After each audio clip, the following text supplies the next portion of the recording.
Good morning, students. I am Mrs. Tachisyaba, Intermediate Board Section Ranchi. Students, हम लोगों ने पिछले क्लास में देखे हैं कि सोवियत प्रणाली क्या है, इसके गुण दोष क्या थी, सोवियत संघ के विघटन क्यों हुआ, इसका क्या कारण था, इसका क्या परिणाम था, इसके बारे में हम लोग डिटेल्स जानकारी प्राप्त कर चुके हैं। स्टूडेंट्स, आज हम लोग देखेंगे एक ध्रुवीयता, द्विध्रुवीयता, बहुध्रुवीयता क्या है। सबसे पहले हम लोग देखेंगे कि एक ध्रुवीयता क्या है। जिस व्यवस्था में शक्ति एक ही केंद्र में स्थित हो और पूरे विश्व राजनीति को प्रभावित करने की क्षमता रखता हो, उस स्थिति को एक ध्रुवीयता कहते हैं, जैसे अमेरिका। अगला है द्विध्रुवीयता। द्विध्रुवीयता इस व्यवस्था का अर्थ है जिसमें विश्व राजनीति में शक्ति के केंद्र दो राज्य हो जो पूरे विश्व राजनीति को प्रभावित करने की क्षमता रखता हो, द्विध्रुवीयता कहलाता है, जैसे अमेरिका, सोवियत संघ। नेक्स्ट है बहुध्रुवीयता। बहुध्रुवीयता वह स्थिति है जिसमें शक्ति केंद्र दो या दो से अधिक राज्यों में स्थित होते हैं, उसे हम बहुध्रुवीयता कहते हैं, जैसे चीन, जापान, आसियान, यूरोपीय संघ। अगला है ऑपरेशन डेटाज स्मार्ट क्या है। ऑपरेशन डेटाज स्मार्ट अगस्त 1990 में ईरान ने कुवैत पर भीषण हमला कर दिया था और जब इराक को समझाने बुझाने के तमाम प्रयास किया गया लेकिन यह सफल नहीं हुआ, संयुक्त राष्ट्र संघ ने कुवैत को मुक्त कराने के लिए बल प्रयोग के निर्णय को स्वीकार कर लिया। 34 देशों की मिलीजुली और 6,60,000 सैनिकों को भारी फौज ने इराक के विरुद्ध मोर्चा खोला और उसे परास्त कर दिया। नेक्स्ट है शॉक थेरेपी का क्या अर्थ है, यानी कि शॉक थेरेपी क्या है। शॉक थेरेपी का अर्थ है आघात पहुंचाकर उपचार करना या साम्यवादी व्यवस्था से पूंजीवादी व्यवस्था में बदलाव लाना। पहला है साम्यवादी कल्याणकारी व्यवस्था को समाप्त करना, सभी राज्य नियंत्रण, कृषि उद्योग, सार्वजनिक उपक्रम का निजीकरण करना। तीसरा है सरकारी उपक्रमों को निजी हाथों एवं मल्टीनेशनल कंपनीज को बेच दिया गया। चौथा है निजीकरण के तहत बैंकों का निजीकरण किया गया, जिससे बैंक दिवालिया हो गया, यानी कि सारी प्रॉपर्टी छीना गया। पांचवा है निजीकरण से लोग बेरोजगार हो गए। या शॉक थेरेपी मॉडल यूएन के विश्व बैंक राष्ट्रीय मुद्रा कोष द्वारा निर्देशित किया गया था। इस मॉडल के अलावा कोई दूसरी व्यवस्था अपनाने की इजाज़त नहीं थी। नेक्स्ट है शॉक थेरेपी के क्या उद्देश्य थे। शॉक थेरेपी के उद्देश्य पूर्वी सोवियत गणराज्यों और पूर्वी यूरोप देश में पूंजीवादी व्यवस्था की स्थापना करना था तथा पूर्वी सोवियत संघ की प्रत्येक संरचना से छुटकारा पाना था। शॉक थेरेपी मॉडल की मान्यता थी कि इसके अंतर्गत निजी स्वामित्व बड़े अर्थात राज्य की संपत्ति का निजीकरण और व्यवसायीकरण करना था, जिसके अंतर्गत सामूहिक फर्म को निजी फर्म में बदला दिया गया। पूंजीवादी पद्धति से खेती शुरू की गई। इस संक्रमण में राज्य नियंत्रित साम्यवाद या पूंजीवाद के अलावा कोई दूसरा रास्ता अपनाने की अनुमति नहीं थी। शॉक थेरेपी से पूर्वी सोवियत देशों की अर्थव्यवस्था को बाहरी देशों की व्यवस्था से जुड़ना था। इसके अलावा मुक्त व्यापार को अपनाया गया। पूंजीवादी व्यवस्था अपनाने के लिए वित्तीय खुलेपन, मुद्रा कोष का परिवर्तन और मुक्त व्यापार नीति को अपनाना आवश्यक था। इस आर्थिक पुनर्रचना में पूर्वी सोवियत देश के सभी व्यापारी गठबंधनों को समाप्त कर दिया गया तथा इन देशों को सीधे पश्चिमी देशों से जोड़ दिया गया तथा धीरे धीरे पूर्वी साम्यवादी देशों को पश्चिमी अर्थतंत्र में शामिल किया गया। नेक्स्ट है शॉक थेरेपी के क्या परिणाम थे। शॉक थेरेपी के निम्नलिखित परिणाम थे। पहला है औद्योगिकी परिणाम। शॉक थेरेपी से पूरे क्षेत्र तहस नहस हो गया। अकेले रूस में 90% औद्योगिक को निजी कंपनियों को बेच दिया गया। बड़े बड़े उद्योग धंधों को कम कीमत पर बेच दिया गया। इस बिक्री में भाग लेने के लिए नागरिकों को अधिकार पत्र दिए गए थे।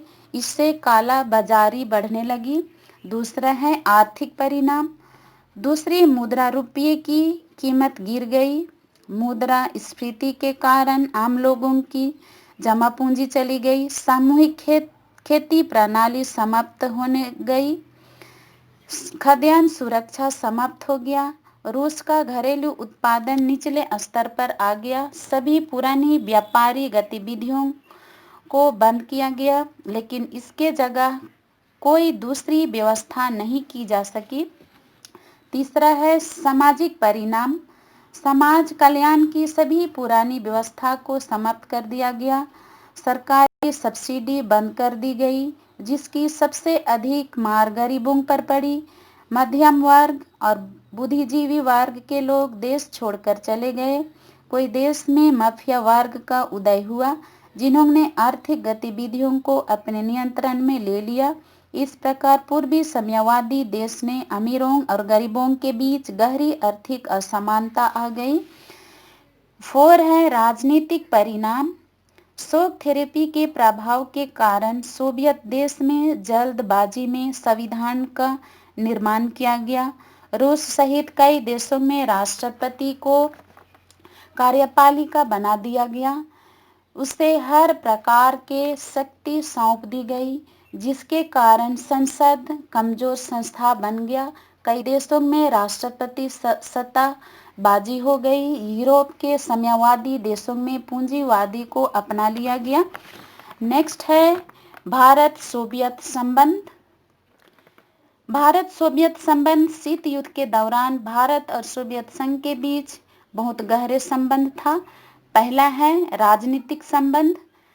सोवियत संघ ने कश्मीर मामले पर हमेशा भारत का समर्थन किया।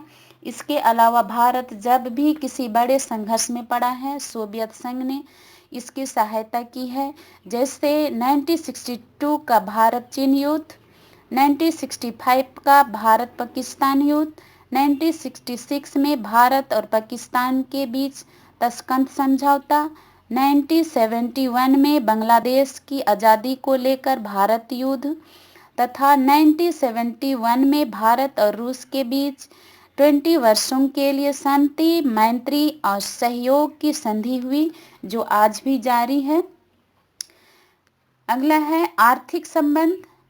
सोवियत संघ ने भारत में सार्वजनिक क्षेत्र में औद्योगिक धंधे स्थापित करने में काफ़ी मदद की है। सोवियत सहायता से देश में भिलाई, बोकारो और विशाखापत्तनम में इस्पात कारखाना, मशीनें, आर्थिक एवं तकनीकी सहायता, मुंबई में टेक्नोलॉजी संस्थान, अंकलेश्वर में तेल के कुएं, रांची HEC सोवियत सहायता लाया गया। जब भारत में विदेश मुद्रा की कमी हो गई, तब सोवियत संघ ने भारतीय मुद्रा को भी स्वीकार कर लिया। नेक्स्ट है सैनिक संबंध। सोवियत संघ ने भारत को हमेशा सैनिक सामग्री तथा तकनीकी सहायता दी है। भारत और सोवियत संघ ने समय समय पर एक साथ सैनिक अभ्यास भी किया गया। नेक्स्ट है सांस्कृतिक संबंध। भारत और सोवियत संघ के बीच गहरी सांस्कृतिक संबंध भी रहा है। दोनों के बीच लेखक एवं कलाकारों का आदान प्रदान होता रहा है तथा भाषाओं का भी प्रचार किया जाता रहा है। नेक्स्ट है भारत रूस संबंध। सोवियत संघ के विघटन के बाद कुछ समय के लिए भारत और रूस के संबंध में अस्थिरता आ गई थी, लेकिन 1993 में रूसी राष्ट्रपति बोरिस येल्त्सिन 1993 में भारत आए। दोनों देशों ने मैत्री संधि पर हस्ताक्षर किया और संबंधों की नई शुरुआत हुई। 1993 में भारत के प्रधानमंत्री PV नरसिम्हा राव और 1997 में भारत के यानी कि रूस यात्रा पर गए। 1998 में भारत ने परमाणु परीक्षण किया गया, तब रूस ने भारत का समर्थन किया। 1999 में व्लादिमीर पुतिन रूस के राष्ट्रपति बने। वे 2000 में 4 दिवसीय भारतीय यात्रा पर आया और दोनों देशों के बीच सैनिक सहयोग सहित 10 समझौते पर हस्ताक्षर हुए। 2003 में भारतीय प्रधानमंत्री अटल बिहारी वाजपेयी रूस यात्रा पर गए।